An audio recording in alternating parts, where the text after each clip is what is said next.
Hi dears, welcome to my channel magic moon ടാറ്റ് reading by Ammu. So ഇതോടെ reading topic എന്ന് പറയുന്നത് current situation of your person ആണ് നോക്കാൻ വേണ്ടി പോകുന്നത്. എപ്പോഴും പറയുന്ന പോലെ ജനറൽ റീഡിംഗ് ആണ്. നിങ്ങൾക്ക് റെസനേറ്റ് ചെയ്യുന്ന മൊത്തം എടുക്കുക, അല്ലാത്ത കാര്യങ്ങൾ അവോയ്ഡ് ചെയ്യുക. ജനറൽ റീഡിംഗ് കണ്ട് ഒരാളും ആക്ഷൻ എടുക്കാൻ നിൽക്കരുത്. ഓക്കെ, നമുക്ക് റീഡിങ്ങിലേക്ക് കിടക്കാം. നിങ്ങളുടെ പേഴ്സിൻ്റെ കറണ്ട് തോട്ട് എന്താണ് നിങ്ങളെക്കുറിച്ച് നോക്കാം. The 7 of Wands, okay, the 10 of Swords.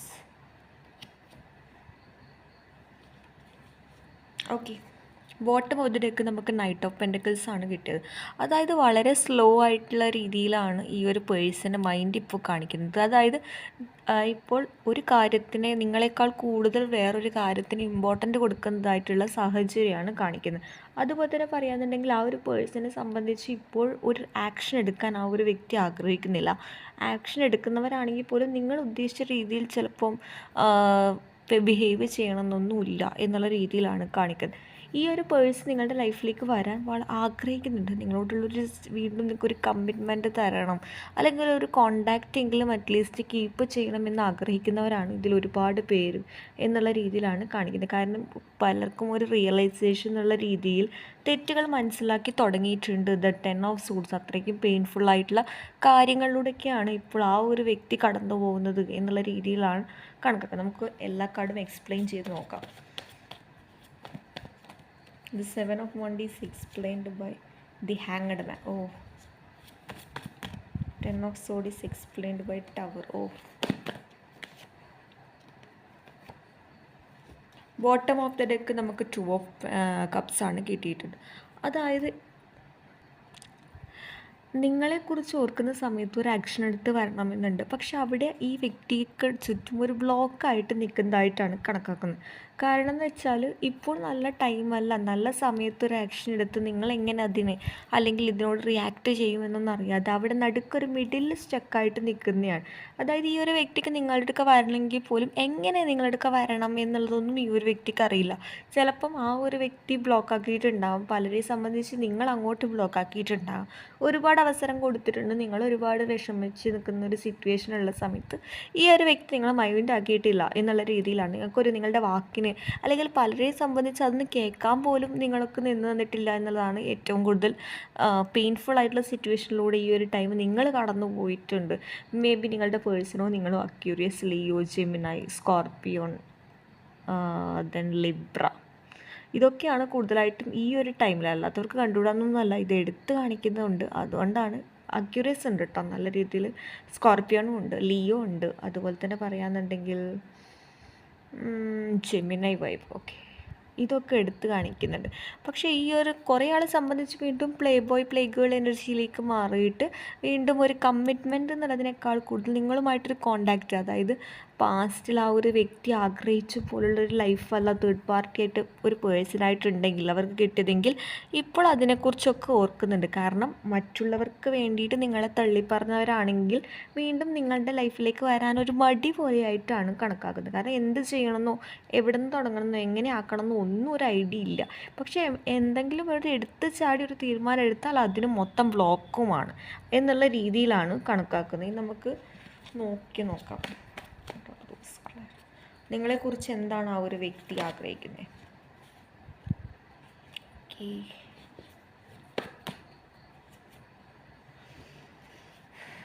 Bottom of the deck the 10 of Swords ആണ്. The 10 of Swords. ഓക്കെ, അത്രയും പെയിൻഫുൾ ആയിട്ടുള്ള സിറ്റുവേഷനിലൂടെയാണ് ഈ ഒരു വ്യക്തി കടന്നു പോകുന്നത്. കാരണം എന്ന് വെച്ചാൽ ആ ഒരു വ്യക്തി ആർക്ക് വേണ്ടിയിട്ടാണോ നിങ്ങൾ ഉപേക്ഷിച്ചത് അവർക്ക് ഓപ്പോസിറ്റായിട്ട് അത്തരത്തിലുള്ള ഒരു ഹാപ്പിനെസ് കിട്ടുന്നില്ല. മേ ബി പലർക്കും third party as A family ആണെങ്കിൽ അങ്ങനെയും നല്ല രീതിയിൽ കുറച്ച് പേർക്ക് കാണിക്കുന്നുണ്ട്.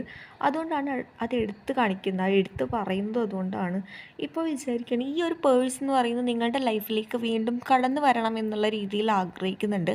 പക്ഷേ ഈ ഒരു ടൈം ഈ ഒരു വ്യക്തി വിചാരിക്കുകയാണ് ഒരു തീരുമാനം എടുക്കണമെങ്കിൽ അത് എവിടെ നിന്ന്, നല്ലൊരു പ്രോപ്പർ പ്ലാനിങ് ഈ ഒരു വ്യക്തി നടത്തുന്നുണ്ട്. പക്ഷെ അത് എവിടെയും എത്തുന്നില്ല എന്നുള്ളതാണ് വേറൊരു സത്യാവസ്ഥ. അങ്ങനെ നിങ്ങളോടൊരു കമ്മിറ്റ്മെൻറ്റ് തന്നിട്ട് വീണ്ടും ഓൺ ആൻഡ് ഓഫിലേക്ക് പോകാൻ സാധ്യതയുള്ള കുറച്ച് പേരുടെയും എനിക്കിവിടെ നല്ല രീതിയിൽ വൈബ് ചെയ്യുന്നത്. കാരണം ആ ഒരു നിമിഷം നിങ്ങളെ മിസ് ചെയ്യുന്നു, അതുകൊണ്ട് വരുന്നു, എന്നിട്ട് ആ ഒരു മിസ്സിങ് ഫീലിംഗ് പോയിട്ട് വീണ്ടും തിരിച്ചു പോകാനുള്ള ഓൺ ആൻഡ് ഓഫിലേക്ക് പോകാനുള്ള ചാൻസ് കുറച്ച് പേരിൽ കാണിക്കുന്നുണ്ട്.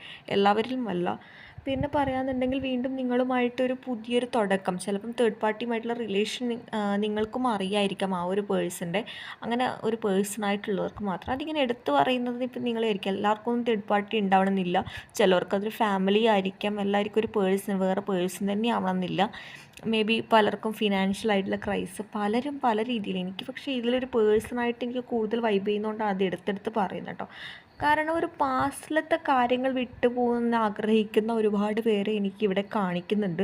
ഒന്നും വേണ്ട, അല്ലെങ്കിൽ എന്തിനാണ് വെറുതെ അവരുടെ, അല്ലെങ്കിൽ അവരുടെ മുന്നിൽ, നിങ്ങളുടെ മുന്നിൽ താവാൻ ഒരിക്കലും ഒരു മനസ്സുകൊണ്ട് പോലും ആഗ്രഹിക്കാത്ത ഒരു വ്യക്തിയാണ്. അതുപോലെ ഈ ഒരു ഈഗോ വെച്ച് നിൽക്കുന്ന ഒരു വ്യക്തി തന്നെയാണ്. അതുകൊണ്ട് എൻ്റെ അഭിമാനമാണ് എനിക്ക് വലുത്. അതിന് മുന്നേ ഒരാളുടെ മുന്നിൽ അങ്ങനെ അടിയറവ് വയ്ക്കാനും തയ്യാറല്ല.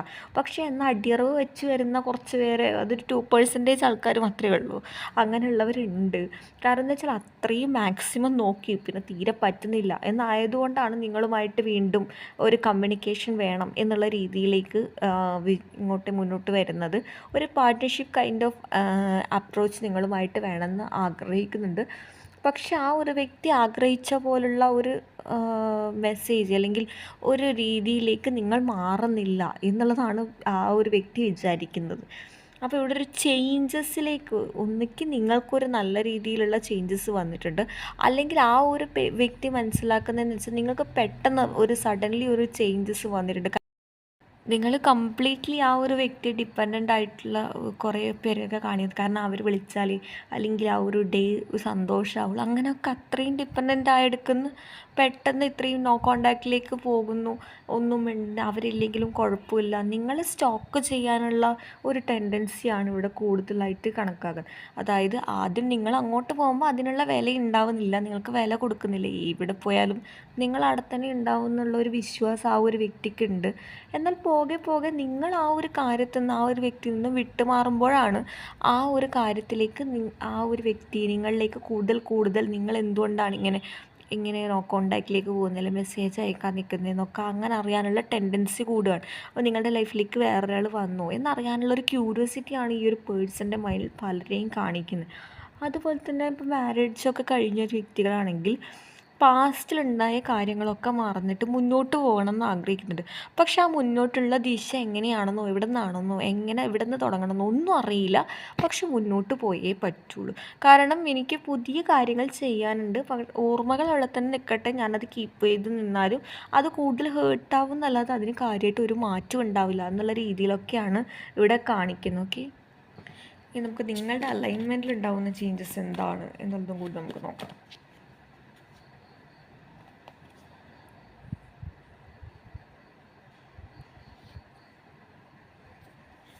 Explain the Five of Swords.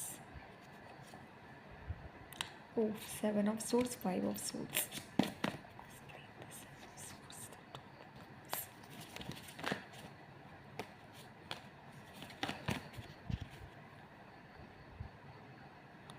The Five of Cups, okay. Bottom of the deck നമുക്ക് കിട്ടിയത് അഗെയിൻ ദ 10 ഓഫ് സോഡ് ആണ്. നിങ്ങളും എത്രത്തോളം കുറച്ച് പേരെ സംബന്ധിച്ച് ആണ് എന്ന് പറഞ്ഞാലും സ്റ്റിൽ നിങ്ങളും ആ ഒരു ഓർമ്മകളിൽ ഇപ്പോഴും സ്റ്റക്കഡാണ്. പക്ഷെ കംപ്ലീറ്റ്ലി അല്ല, പണ്ടത്തെ പോലെ അത്രയും സ്റ്റക്കഡായിട്ട് നിൽക്കുന്ന ഒരു അവസ്ഥയൊന്നും എനിക്കിവിടെ കാണാൻ വേണ്ടി പറ്റുന്നില്ല. ബട്ട് സ്റ്റിൽ എത്രത്തോളം നിങ്ങൾ ആ ഒരു വ്യക്തിയെ കുറ്റപ്പെടുത്തുന്നു, പക്ഷെ എന്തായാലും മനസ്സിൻ്റെ ഉള്ളിൽ എന്തോ ഒരു സ്റ്റിൽ ഹോപ്പോ അങ്ങനെയുള്ള കുറച്ച് പേരെ കാണിക്കുന്നുണ്ട്. കുറച്ച് പേര് കംപ്ലീറ്റ്ലി നോ ചെയ്യാൻ നോക്കുന്നുണ്ട്. ബട്ട് സ്റ്റിൽ എപ്പോഴെങ്കിലും തിരിച്ചു വരുമോ എന്നുള്ള രീതിയിൽ ഇവിടെ ഒരു ഹോപ്പ് കുറച്ചധികം പേർക്ക് കാണിക്കുന്നുണ്ട്. ഒരു 30% എനിക്ക് കാണിക്കുന്നുണ്ട്. ബാക്കിയുള്ളവർ മൂവ് ഓൺ ചെയ്യാൻ ശ്രമിക്കുന്നുണ്ട്. എനിക്കിപ്പം ഇതിൽ തന്നെ നിന്നാൽ എനിക്ക് കൂടുതൽ പെയിൻഫുൾ ആയിട്ടുള്ള സിറ്റുവേഷൻ മാത്രമേ ഉണ്ടാവുള്ളൂ. ദ 10 ഓഫ് സോഡ് അത്രയും ഇതിൽ ഞാനാണ് ഈ ഒരു റിലേഷൻഷിപ്പിൽ എഫേർട്ട് എടുത്തത്, അല്ലെങ്കിൽ ഈ ഒരു സിറ്റുവേഷനിൽ എത്രത്തോളം ഞാൻ ടൈറ്റായിട്ട് ഹോൾഡ് ചെയ്യാൻ ശ്രമിക്കുന്നു അത്രത്തോളം ഹേർട്ടാവുന്നത് ഞാൻ തന്നെയാണ്. അവരവരുടെ കാര്യം നോക്കി പോകുന്നു, അല്ലാണ്ട് എന്നെ മൈൻഡാക്കുന്നില്ല. അതിപ്പോൾ തേർഡ് പാർട്ടി പേഴ്സൺ ആയിട്ടാണെങ്കിലും സിറ്റുവേഷൻ ആണെങ്കിലും അവരവരുടെ വഴിക്ക് പോകുന്നു. അങ്ങനെയാണെങ്കിൽ എനിക്ക് എൻ്റേതായിട്ടുള്ള രീതിയിൽ മുന്നോട്ട് പോയേ പറ്റുള്ളൂ. അവർക്ക് അവരുടെ കാര്യങ്ങൾ ഇമ്പോർട്ടൻ്റ് കൊടുക്കുമ്പോൾ തികച്ചും എനിക്ക് എൻ്റേതായിട്ടുള്ള കാര്യങ്ങളിൽ ഇമ്പോർട്ടൻ്റ് കൊടുക്കുന്നതിന് ഒരു തെറ്റില്ല എന്നുള്ള രീതിയിൽ നിങ്ങൾ നിങ്ങളുടേതായിട്ടുള്ള പണത്തിനും അതുപോലെ തന്നെ ഫാമിലീൻ്റെ കൂടെ സ്പെൻഡ് ചെയ്യലും, അതുപോലെ തന്നെ പുറം നാട്ടിലൊക്കെ ജോലി അന്വേഷിക്കുന്നവരൊക്കെ ഒരുപാട് പേരുണ്ടാകാം. അപ്പോൾ നിങ്ങളുടേതായിട്ടുള്ള കാര്യങ്ങളൊക്കെ നോക്കുന്നുണ്ട്. അതുപോലെ തന്നെ പറയുകയാണെന്നുണ്ടെങ്കിൽ അങ്ങനെയുള്ളവർക്കാണെങ്കിൽ കുറച്ച് പേരെ സംബന്ധിച്ച് ഒരു പുതിയതായിട്ടുള്ള രീതിയിലൊരു കമ്മിറ്റ്മെൻറ്റ് തന്നാൽ പോലും അതിനൊരു നമ്മൾ പറയാറില്ല ഒരു ലക്ഷ്മണരേഖ മാതിരി അവിടെ വരച്ച് വയ്ക്കുകയാണ്. കാരണം നിങ്ങൾക്കിപ്പോൾ വിശ്വസിക്കാനുള്ള ആ ഒരു ടെൻഡൻസി കുറഞ്ഞു. കാരണം അത്രമേൽ നിങ്ങൾ വിശ്വസിച്ച ഒരാളാണ് നിങ്ങൾ ഇത്രയും ഹേർട്ടാക്കിയത്. ഇപ്പോൾ എനിക്ക് എൻ്റേതായിട്ടുള്ള കാര്യങ്ങൾ നോക്കുക. ഇനിയിപ്പം ഞാനും എൻ്റെ ഫാമിലിയും അവരൊക്കെ എന്നെ സ്നേഹിക്കുന്നവരൊക്കെ കഴിഞ്ഞിട്ട് മാത്രമേ വേറൊരാളും ഉള്ളൂ. അല്ലാതെ എന്നെ കെയർ ചെയ്യാത്ത ഒരാൾക്ക് വേണ്ടിയിട്ട് ടൈം കൊടുത്തിട്ട് അതിന് എൻ്റെ വിലപ്പെട്ട സമയം കളയണ്ട എന്നുള്ള രീതിയിൽ മുന്നോട്ട് പോകണം. വളരെ നല്ല കാര്യമാണ്. കാരണം നേരത്തെ പറഞ്ഞ പോലെ തന്നെ റിലേഷൻഷിപ്പ് എന്നൊക്കെ പറയുന്ന രണ്ട് സൈഡിലും ഒരേ രീതിയിൽ എഫേർട്ട് ഇട്ടാൽ നല്ല രീതിയിൽ മുന്നോട്ട് പോകും.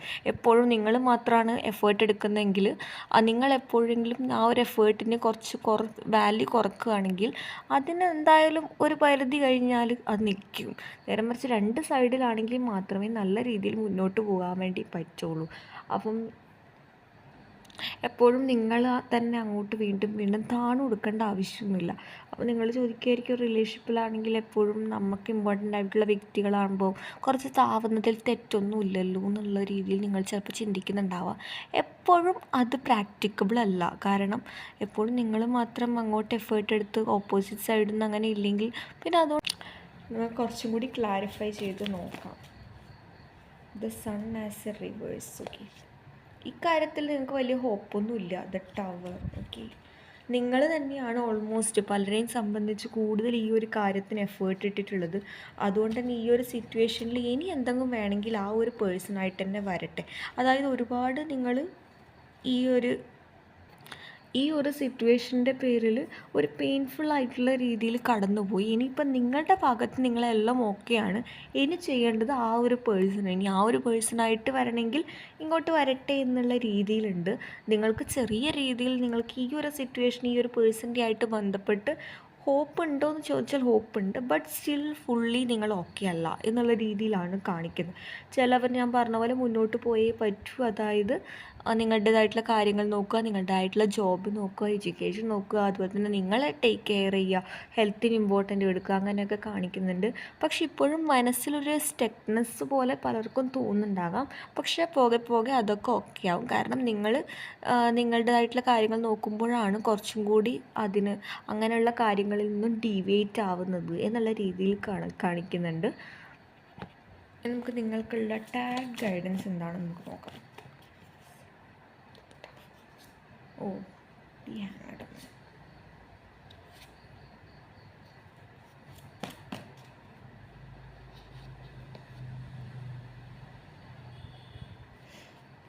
ദി 7 ഓഫ് പെൻഡക്കിൾസ് ആണ് പിന്നെ കിട്ടുക. പലർക്കും അറിയാം ഈ ഒരു സിറ്റുവേഷനിൽ ഒരു മുന്നോട്ട് പോകാൻ പറ്റില്ല. അതായത് ഒരാൾ മാത്രം ഈ ഒരു കാര്യത്തിൽ എഫേർട്ട് ചെയ്യും, മറ്റുള്ള ആളാണെങ്കിൽ അത് അവസരം മുതലെടുക്കുന്ന പോലുള്ള ഒരു കൈൻഡ് ഓഫ് എനർജിയൊക്കെ പലരുടെ രീതിയിൽ. അങ്ങനെയുള്ളവരോടാണെങ്കിൽ നിങ്ങൾ കുറച്ചും കൂടി നിങ്ങളുടേതായിട്ടുള്ള കാര്യങ്ങളിൽ ഇമ്പോർട്ടൻ്റ് കൊടുത്ത് മുന്നോട്ട് പോകും. അതായത് അവരെ ഹോപ്പ് ചെയ്യുക, അല്ലെങ്കിൽ നിങ്ങളുടേതായിട്ടുള്ള കാര്യങ്ങളൊന്നും നോക്കാതെ ആ ഒരു മെമ്മറീസിൽ സ്റ്റക്ക് ചെയ്ത് നിൽക്കുകയാണെങ്കിൽ അതിൽ നിങ്ങൾക്ക് മുന്നോട്ട് പോകാൻ പറ്റില്ല, കംപ്ലീറ്റ് ആയിട്ട് മുന്നോട്ട് പോകാൻ പറ്റില്ല എന്നുള്ള രീതിയിലാണ് എനിക്കറിയാം നിങ്ങൾക്ക് എന്ന് പറയുന്ന ആ ഒരു പേഴ്സൺ വളരെ ഇമ്പോർട്ടൻ്റ് ആണ്. അതുപോലെ തന്നെ ആ ഒരു പേഴ്സണാൽ ചുറ്റപ്പെട്ട് നിൽക്കുന്ന ഒരു സർക്കിളാണ് പലരെയും സംബന്ധിച്ച്. പക്ഷേ ചില കാര്യം അത്രയും നിങ്ങൾ ആ ഒരു വ്യക്തിയുമായിട്ട് അല്ലെങ്കിൽ ആ ഒരു മെമ്മറീസിൽ നിന്ന് വിട്ടുപോകാൻ തയ്യാറല്ല. എപ്പോഴും ഇമോഷണലായിട്ടുള്ള കാര്യങ്ങൾക്ക് മാത്രം പ്രാധാന്യം കൊടുത്ത് കാര്യമില്ല. കാരണം ചില കാര്യങ്ങൾ നമ്മൾ പ്രാക്ടിക്കബിളായിട്ടും കൂടി ചിന്തിക്കേണ്ടതുണ്ട്. നിങ്ങളുടെ ഫാമിലിക്ക് വാല്യൂ കൊടുക്കുക, അല്ലെങ്കിൽ ഫ്രണ്ട്സിൻ്റെ കൂടെ ചിലവഴിക്കുക, അതുപോലെ തന്നെ നിങ്ങളുടെ കരിയർ, എഡ്യൂക്കേഷൻ, അതിനൊക്കെ ഇമ്പോർട്ടൻ്റ് കൊടുക്കുക. അങ്ങനെയൊക്കെ നോക്കുകയാണെങ്കിൽ എന്തുകൊണ്ടും നിങ്ങൾക്ക് നല്ലൊരു ടൈമായിട്ടാണ് കണക്കാക്കുന്നത്. അതായത് നിങ്ങൾ ആഗ്രഹിച്ച പോലുള്ള ലൈഫ്, അതുപോലെ തന്നെ നിങ്ങൾ ആഗ്രഹിച്ചൊരു ജോബ്, ഇതൊക്കെ കിട്ടാനുള്ള ചാൻസ് വളരെ കൂടുതലാണ്. അതുപോലെ തന്നെ ഈ ഒരു സിറ്റുവേഷനെ കുറിച്ച് പറയുകയാണെങ്കിൽ നിങ്ങൾ തന്നെ വീണ്ടും ഒരു എഫേർട്ട് എടുക്കുക, അത് കീപ്പ് ചെയ്യാൻ ശ്രമിക്കുക. കുറച്ച് കഴിയുമ്പോൾ ആ ഒരു വ്യക്തി മടുത്ത് പോവുക, അല്ലെങ്കിൽ മറ്റുള്ളവരുടെ ഇൻഫ്ലുവൻസ് കൊണ്ട് പോവുക. അങ്ങനെയൊക്കെ ആണെങ്കിൽ ഈ ഒരു സൈക്കിൾ റിപ്പീറ്റ് ചെയ്തുകൊണ്ടേയിരിക്കും എന്നുള്ള രീതിയിലാണ് പറയുന്നത്. നേരെ മറിച്ച് നിങ്ങളുടേതായിട്ടുള്ള കാര്യങ്ങൾ നോക്കുമ്പോഴാണ് ആ ഒരു പേഴ്സണും നിങ്ങളുടെ ഒരു റെസ്പെക്റ്റ്, ഫീലിങ്സ്, ഓർമ്മ, ഇതൊക്കെ വരുന്നത്. നമ്മൾ വേറൊരാളെ ബോധിപ്പിച്ച് അല്ലെങ്കിൽ ജീവിക്കേണ്ട ഒരു കാര്യമില്ല.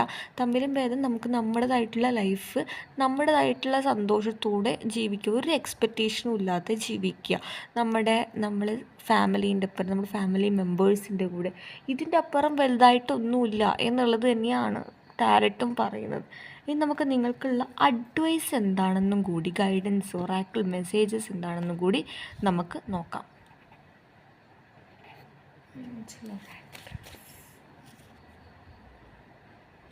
നേച്ചർ സൈൻ എന്നുള്ളൊരു കാർഡ് കിട്ടിയിട്ടുണ്ട്, magical gateway. Okay,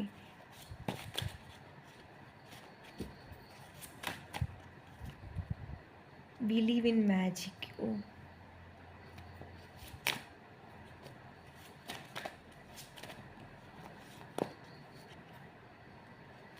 ഫോഗ്ഡെയിൻ, watching clouds എന്നുള്ളതാണ്. ചില കാര്യങ്ങളിൽ സമയമെടുക്കും, lie back, rest and relax എന്നുള്ളതാണ്. അപ്പോൾ ജേണി ഇൻ ബൈ മൂൺലൈറ്റ് എന്നുള്ളൊരു കാർഡാണ് നമുക്ക് കിട്ടിയത്, ബിലീവ് ഇൻ മാജിക്. അതിന് സിമിലർ ആയിട്ടുള്ള ഒരു കാർഡാണ് ഏഞ്ചൽ ഒറാക്കിളിൽ നിന്ന് നമുക്ക് കിട്ടിയത്, മാജിക്കൽ ഗേറ്റ് വേ എന്നുള്ളത്. അതായത് ചില കാര്യങ്ങളിൽ നിന്നും നിങ്ങൾക്ക് ഏതാണ്ട് സിമിലർ മീനിങ് വരുന്ന 2 കാർഡ്സാണ്, ഡിഫറെൻറ്റ് ഡെക്കിലുള്ള കാർഡ്സാണ്. ചില കാര്യങ്ങളിൽ നമ്മൾ ധൈര്യപൂർവ്വം മുന്നോട്ട് പോയേ പറ്റുള്ളൂ. കാരണം എന്ന് വെച്ചാൽ അവിടെ നമ്മളെ വെയിറ്റ് ചെയ്യുന്നത് നല്ലതാണോ മോശമാണോ എന്നുള്ളതൊന്നും നമുക്കറിയില്ല. പക്ഷേ തികച്ചും നമ്മളൊരു മോശമായിട്ടുള്ള കാലഘട്ടത്തിലൂടെ കടന്നു പോയിട്ട് നമുക്ക് മുന്നോട്ട് പോകുമ്പോൾ സ്വാഭാവികമായിട്ടും അവിടെ ഒരു പേടിയുണ്ടാവും. ഇതും ഇനി പാസ്റ്റിലുള്ളത് പോലുള്ള അനുഭവങ്ങളാണോ ഇനി ഫ്യൂച്ചറിൽ വരാൻ വേണ്ടി പോകുന്നത്, ഇനി മുന്നോട്ട് പോകുമ്പോൾ നമ്മുടെ ലൈഫിലേക്ക് വരാൻ വേണ്ടി പോകുന്നത്. ഇപ്പോൾ ഇവിടെ ഒരു ഏഞ്ചൽ വാതിലിൻ്റെ അടുക്ക ഒരു കീ ഒക്കെ വെച്ച് പോകുന്നതാണ്. പക്ഷേ ആ ഏഞ്ചലിന് അറിയില്ല മുന്നോട്ടുള്ളത് എന്താണ്. That was the magical gate വേ എന്നുള്ളതാണ്. അതായത് ഒരുപാട് ഓപ്പർച്യൂണിറ്റീസ് നിങ്ങളെ കാത്തു നിൽക്കുന്നുണ്ട്, മുന്നോട്ട് പോകുന്നവർക്ക് മാത്രം എന്നുള്ളതാണ്. അതുകൊണ്ട് നിങ്ങൾ ധൈര്യമായിട്ട് മുന്നോട്ട് തന്നെ പോകണം. നിങ്ങൾ നിങ്ങളിൽ തന്നെ വിശ്വസിക്കുക, ഒരു കോൺഫിഡൻസ് ക്രിയേറ്റ് ചെയ്യുക. പലർക്കും അതിൻ്റെ കുറച്ച് കുറവ് കാണിക്കുന്നുണ്ട്, പക്ഷേ കുഴപ്പമില്ല, നിങ്ങൾക്ക് അത് ക്രിയേറ്റ് ചെയ്യാൻ പറ്റുന്നതേ ഉള്ളൂ എന്നുള്ളതാണ് കാണിക്കുന്നത്. അതുപോലെ തന്നെ പറയുകയാണെന്നുണ്ടെങ്കിൽ നിങ്ങളെ കാത്തുനിന്ന് അവിടെ ഒരുപാട് സർപ്രൈസ് ഗിഫ്റ്റ് എന്നൊക്കെ പറയില്ലേ, നിങ്ങൾ പോലും എക്സ്പെക്റ്റ് ചെയ്യാത്ത സമയത്ത് നിങ്ങൾക്കൊരു സർപ്രൈസ് ഒക്കെ ഉണ്ടാവുന്നുണ്ട് എന്നുള്ള രീതിയിലാണ് കാണിക്കുന്നത്. അതുപോലെ തന്നെ പിന്നോട്ടുള്ള കാര്യങ്ങൾ ഓർത്ത് അവിടെ സ്റ്റെക്കാവാതെ മുന്നോട്ടുള്ള ഡോറ് തുറന്ന്, വാതിൽ തുറന്ന് മുന്നോട്ട് പോകണം എന്നുള്ളതാണ് പറയുന്നത്. അതുതന്നെയാണ് ബിലീവ് ഇൻ മാജിക് എന്നുള്ള കാർഡിലും പറയുന്നത്. നിങ്ങൾ പോലും വിചാരിക്കാത്ത സമയത്ത് നിങ്ങൾക്ക് വേണ്ടിയിട്ട് ഒരു മാജിക്ക് പോലെ, നിങ്ങൾ പോലും അതൊരിക്കലും പ്രതീക്ഷിക്കില്ല. നേച്ചർ സൈൻ എന്നുള്ളൊരു കാർഡാണ്. ചില സമയത്ത് ചില ക്ലാരിറ്റി കിട്ടാൻ വേണ്ടിയിട്ട് നമുക്ക് നേച്ചറിൻ്റെ സൈൻ വരെ നമുക്ക് ചോദിക്കാം. യൂണിവേഴ്സലിനോട് ട്രസ്റ്റ് ചെയ്യാം, യൂണിവേഴ്സലിനോട് ചോദിക്കാം, ഏഞ്ചൽസിനോട് ചോദിക്കാം.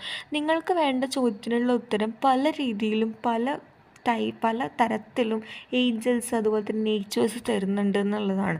അതായത് ഫോർ എക്സാമ്പിൾ പൂപ്പന്താടി, അതുപോലെ തന്നെ വൈറ്റ് ഫെതേഴ്സ്, അതുപോലെ തന്നെ ബട്ടർഫ്ലൈ, ഇതിലൂടെയൊക്കെ ഞങ്ങൾക്ക് തരുന്നുണ്ട്. പക്ഷെ നിങ്ങൾ എന്ത് ചെയ്യണം എന്ന് പറഞ്ഞാൽ അത് കേൾക്കാൻ വേണ്ടിയിട്ട്, അല്ലെങ്കിൽ അത് മനസ്സിലാക്കാൻ വേണ്ടി ശ്രമിക്കണം എന്നുള്ളതാണ്. അപ്പോൾ സോ ഗൈസ്, ഇതാണ് ഇന്നത്തെ റീഡിങ്. ഇന്നത്തെ റീഡിങ് നിങ്ങൾക്ക് ഇഷ്ടമായി, എന്നെ വിശ്വസിക്കാൻ ഇഷ്ടമായി, ലൈക്ക് ചെയ്യുക, ഷെയർ ചെയ്യുക, സബ്സ്ക്രൈബ് ചെയ്യുക. അപ്പോൾ അടുത്തൊരു റീഡിങ് കാണുന്നവരെ ബൈ.